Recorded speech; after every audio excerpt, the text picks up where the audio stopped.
Hey everyone, and welcome back. We're going to be taking a deep dive into AI and how it's going to impact jobs. A really hot topic these days. Absolutely. And we've got 42 different sources, all from February 2025, to help us get a clearer picture of what to expect. And the data's pretty interesting. Both exciting and maybe a bit unsettling. Yeah, well, one of the things that jumped out at me was this prediction from the World Economic Forum about a robot revolution.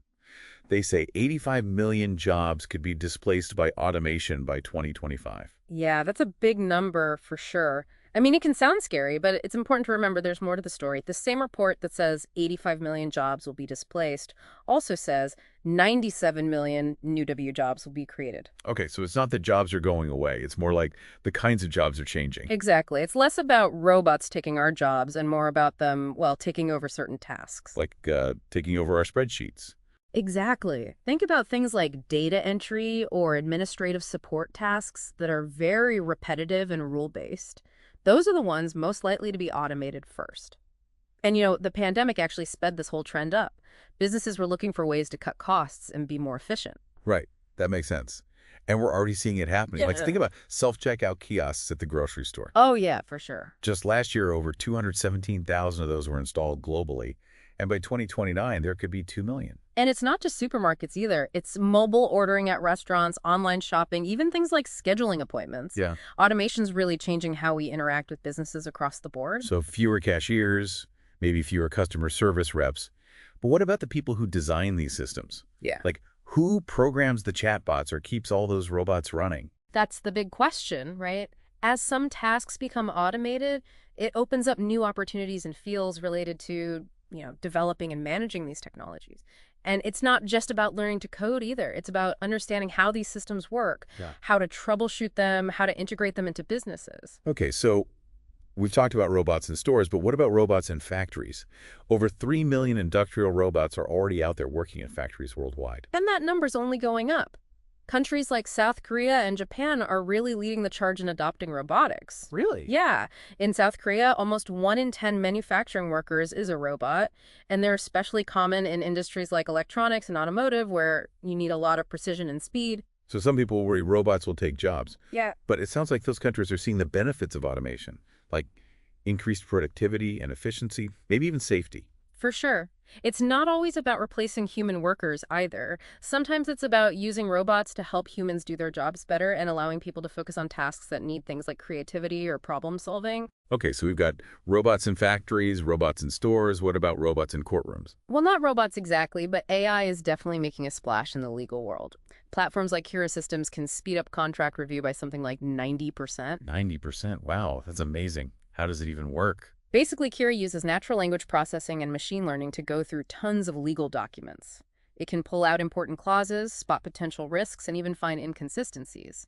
This lets lawyers focus on the bigger picture stuff like strategy and client interaction. That's a great example of how AI can work with people, not just replace them. And it's not just law either. The Associated Press is using AI to write basic news reports, especially for things like financial earnings. Right, and because of that, they can produce way more content, leaving their human journalists to work on things like in-depth reports and investigations. So I guess robots aren't winning any Pulitzer Prizes soon, but they can help us get more information out there faster. Exactly. And this is only going to become more common as AI gets better. We're going to see machines taking over more routine tasks, which means the skills that'll be most valuable are the ones that are uniquely human. Okay, but what about other types of AI, like those chatbots we talked about before? By 2022, 70% of customer interactions already involve some kind of AI, and that number's only going up. Absolutely. And there's some really interesting things happening in that area. Have you heard about Bank of America's AI assistant, Erica? Oh yeah. Didn't she handle like 2 million client interactions every single day? Yep. She can give basic information, answer common questions, and even help with simple transactions, all without a human being involved. It's amazing. It frees up the human agents to deal with more complex problems and give better service to the people who need it. Exactly. It's about using AI to improve the customer experience, not to get rid of human interaction. But speaking of AI replacing humans, what about self-driving trucks? That seems to be a big topic these days. McKinsey predicts that self-driving trucks could cut operating costs by 45%. Yeah, that's huge. That Yeah. could mean saving something like $85 to $125 billion every year just in the US. But of course, it makes you wonder what happens to all the truck drivers. That's a good point. And it's not just truck drivers. Mm. As AI gets more advanced, it's going to affect jobs in tons of industries. So how do we get ready for that? What skills do we need to learn to stay ahead of the game? That's exactly what we'll be talking about in the next part of our deep dive. We'll be looking at the skills that'll be most important in the age of AI and some ways to adapt to this fast-changing world. All right, everyone, stay tuned. It's about to get even more interesting. It is. Welcome back to our deep dive into the future of work. We've covered a lot of ground so far, robots in factories, AI in courtrooms. Yeah, we have. But now it's time to talk about you, the listener. How can you prepare for this future where AI is, playing such a big role? That's a great question.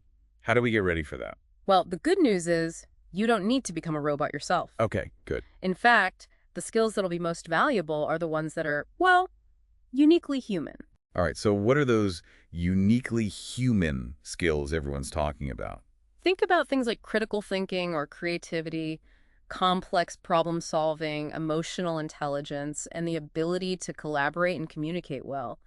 Those are things that machines, at least right now, aren't really good at. So we have to become more human to, like, thrive in a world of robots. You could put it that way, yeah. Yeah. Essentially, we need to focus on what makes us different from machines. Okay, that makes sense. But how do we actually develop those skills? By learning constantly. Take online courses, go to workshops, read books, listen to podcasts. Like this one. Exactly. There are so many resources available now. Some are free, some you have to pay for. And it's not just about formal education either. Find mentors, join professional networks, volunteer for projects that push you out of your comfort zone. It's like you have to be proactive and take charge of your own learning instead of waiting for someone to tell you what to do. Exactly. Don't be afraid to experiment either. Try new things, fail fast, and learn from your mistakes.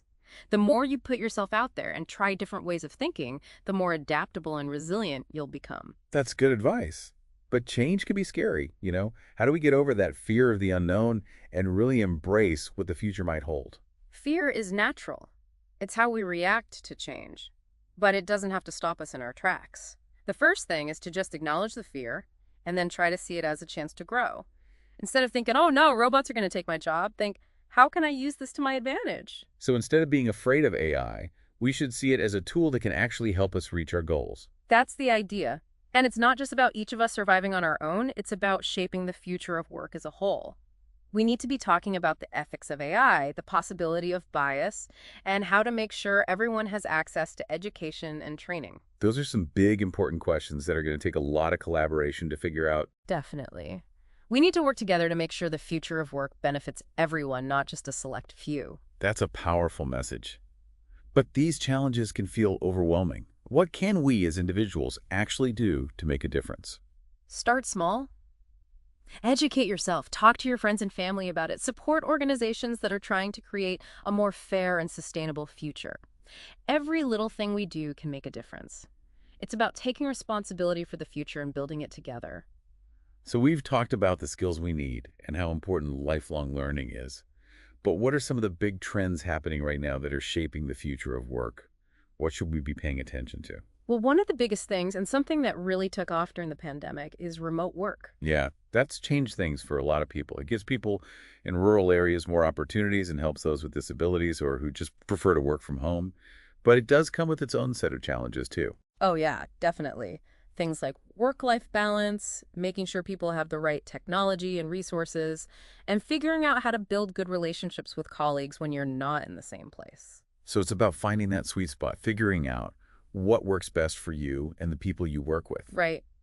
Another trend we're seeing is that specialized skills are becoming more and more in demand.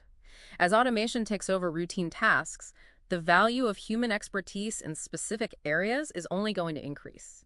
So if you're thinking about changing careers or just wanting to learn new things, now's a good time to think about becoming an expert in something. Exactly. And don't forget about those soft skills either.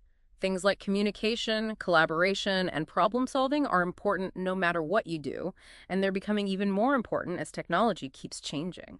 It's all about being adaptable, being able to figure things out, and working well with others. It sounds like good advice for life in general, not just for work. I think so. And one more thing we should talk about is how the nature of work itself is changing. That traditional 9-to-5 job is becoming less common.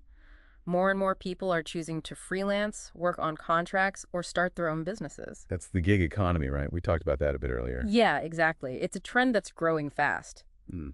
This shift to more flexible and independent work has both good and bad sides. Yeah, you get more freedom and control over your schedule, but you might not have the same job security or benefits.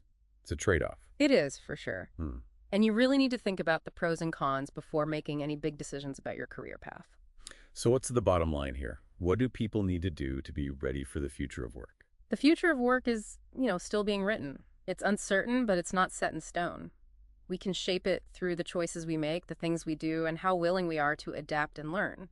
It's about embracing the possibilities, not being afraid of what we don't know. The future of work is what we make it. That's a great way to put it. We're not done yet. In the last part of our deep dive, we're going to explore some even bigger questions about AI's role in society and what kind of future we want to create together. All right, we're back for the final part of our deep dive into the future of work. We've talked about the challenges and the opportunities and the skills we need, Yeah, we've covered a lot of ground. but now we want to leave you with something to really think about. Something that goes beyond just the numbers and statistics. We often talk about AI and automation like it's this big thing happening to us. Right. But what if we changed our perspective? What if instead of being passive, we saw ourselves as the ones shaping this future? Okay, I like that. Tell me more. So instead of asking, what's AI going to do to our jobs? We ask, what kind of future do we want to build with AI? What if we use this technology not just to automate things, but to solve some of the world's biggest problems? That's a really different way of looking at it. It's not about being scared of what AI might take away. It's about focusing on what it can help us create. Exactly. We could use AI to fight climate change or improve healthcare or create more fair and sustainable societies. The possibilities are huge. Yeah, we could use AI to make human ingenuity even stronger and build a world where everyone has the chance to succeed. It's about seeing AI as a tool that can help us build a better future for everyone, not a threat. I'm getting excited just thinking about it. Feels like we're at the beginning of something really big, Yeah, but it's not going to happen on its own, right? definitely not. We need to stop being scared or just believing the hype and start having real conversations about the kind of future we want. And everyone needs to be involved. Not just the tech people or politicians, but workers, students, artists, everyone. Because at the end of the day, the future of work is about more than just jobs. It's about what kind of world we want to live in. Exactly. It's about human dignity, having purpose, and feeling connected. It's about using technology to improve our lives, not make them worse. To create a world where everyone has a chance to reach their full potential. I couldn't have said it better myself. So here's what we want you to take away from this deep dive. Don't just adapt to the future of work. Help shape it. Use your voice, your skills, your creativity to build a world where technology works for us, not the other way around. That's right. The future isn't set in stone. It's being written right now, and we're all part of it. That's all for our deep dive today. Thanks for joining us. Wow. We hope you found it thought-provoking and maybe even inspiring. And remember, the future is in our hands. Let's make it a good one.